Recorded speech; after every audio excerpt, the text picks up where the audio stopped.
Hi everybody, welcome back to my channel. Today I want to help you to level up your Italian by teaching you different expressions and other options instead of using per favore. So you are going to use please, but you're looking at more synonyms and more expressions that can be used in different contexts. So as always, you can download this entire lesson in PDF format by clicking on the link below, or you can just jump to my blog page at italianlanguagehub.com and you'll have all of this beautifully written out for you. Okay, so first things first. We talked about per favore, which means please. Did you know that with the same meaning, you could also use per piacere and per cortesia? Honestly, they are super interchangeable, okay? So choose the one that you like and use it. I'll show you 3 sentences. Mi passi il sale, per favore? Mi dai un passaggio a casa, per cortesia? Mi aiuti con I compiti di matematica, per piacere? These 3 sentences have all of the 3 different expressions, but honestly, mix them around, repeat the sentences with the different options, and they will still make sense, okay? The meaning is always please. If you're looking at per favore, it's more of as a favor, but the meaning is always please, okay? You're asking someone to help you. You're being kind. Okay, so choose which one you like the most and stick with it. When you are sure you have understood it, add on the next one. Now, this is formal and informal. If you are speaking in more of a formal way, I think you will probably prefer to use this word. And it's a very long word, and it's cortesemente.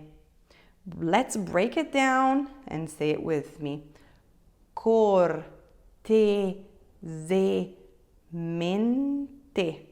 Cortesemente. This translates to could you kindly? Okay, so you are adding a little bit more of a formal context. You can probably use it in an email. You will notice that elderly people tend to use that because, I don't know, they tend to be nicer, I guess. So you will use it quite often, you will hear it quite often, but it's more of a respectful and distant kind of please. For example, you are going to the doctor's office and the doctor needs to have your phone number. So you're in a formal situation, you're using lei with the doctor and the doctor is using lei with you, and he or she could ask you, cortesemente mi può dare il suo numero di telefono? So, could you please kindly give me your phone number? As you see, you could say, please, per favore mi può dare. Okay. If you want to add a little extra level of formality, use cortesemente. Another one that I particularly like, and I think I use it quite a lot. It's still a bit formal, but I don't know, I like the idea of it. It's another super long word, and it's gentilmente. Gentilmente. Similar meaning with cortesemente. You are saying, could you please be so kind as to, and whatever you're asking. Let's look at a sentence. Puoi gentilmente parcheggiare vicino all'ingresso del negozio? Sono stanca, non voglio camminare. So this is a more of an informal context, or in a formal context, it could be. Scusi, gentilmente mi sa dire dove trovo la farmacia? In this context, you're asking a person if they can tell you where the pharmacy is. Probably you're asking a stranger, a person that you don't know, so you're changing into formal speech. Now, the please could turn into a plea with ti prego, ti prego, ti prego, ti prego. Okay, so you're using the verb pregare. Pregare means to pray. So in this case, you are asking, almost begging, for someone to help you or to do something with you or anything that any kind of situation where you would need to ask, please, or plea someone to do something. In this case, you have to remember that you need the ti prego, because you are asking the person to help you. Okay, so you can decline this with all of the different subjects. So if I ask you personally as a one person in front of me, I could ask you, ti prego, vieni con me in banca?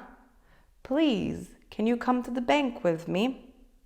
If I'm asking more than one person, so like two of you, I could say, vi prego, venite con me in banca? So I'm saying, please, to both of you, could you both come to the bank with me? Okay? So you are using the verb pregare with the Italian direct object pronoun. You can make it formal or informal, depending on the subject. So if I say ti prego, I'm using the informal tu speech and I'm making it informal. If I'm asking a person that I have never met before or as a person with which I use formal speech, I will use la. La prego di seguirmi. So for example, you're walking into a restaurant and the waiter wants you to take you to your seat. He doesn't know you, he's being formal. He could say, la prego di seguirmi. Please follow me. Very commonly, you will hear it as a plea. Mamma, ti prego, dammi una caramella. Mom, please give me candy, okay? I'm exaggerating, of course, but I just want you to get the idea of it as a prayer slash begging slash asking in a nice way. This verb pregare, you have probably also found it around Italy when you go into museums, when you take public transportation, because the impersonal form of this verb is used with like posters or notice boards. And you will see it in sentences like this. Si prega di, siete pregati di. Usually these are expressions that are used in an impersonal form, so you're basically not referring to a specific individual, but you are referring to the general public. So you are generalizing everybody, okay? Let's look at some examples to make this clear. Si prega di non fumare. Please do not smoke. I'm not pointing the fingers to a specific person. I'm saying in general, in this area, do not smoke. Or something that you see very often in Italian hospitals and that is still valid today in 2023, you will read posters or notice boards with si prega di indossare la mascherina. So please wear a mask, okay? Singular or plural doesn't really make a difference. So you could have siete pregati di non fumare or siete pregati di indossare la mascherina. The super generic one is the singular one, okay? but you can choose both. And remember that since it's the impersonal form, you will need the si at the beginning. And in this case, you need the preposition di after to add on the rest of the sentence.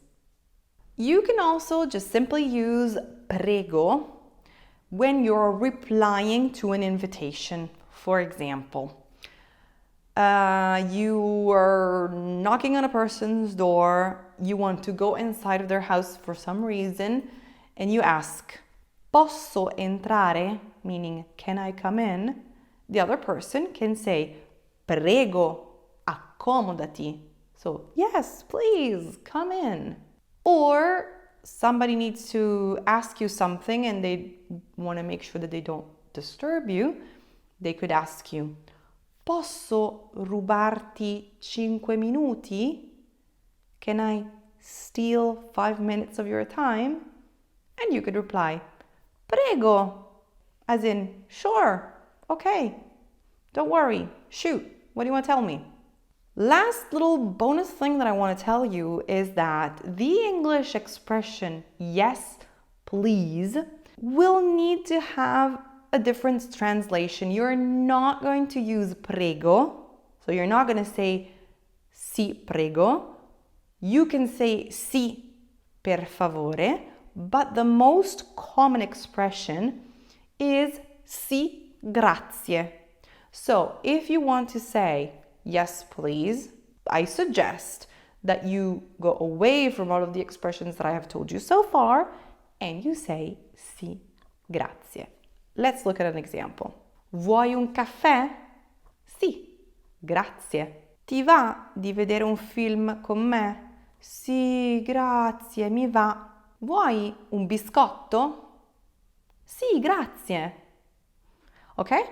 So this was a little extra information that I wanted to give you as closing of the lesson. I hope you enjoyed it. Write your sentences below in the comments. If you have any doubts, get in touch with me. I am more than happy to help you. Ci vediamo la prossima settimana. See you next week. Ciao!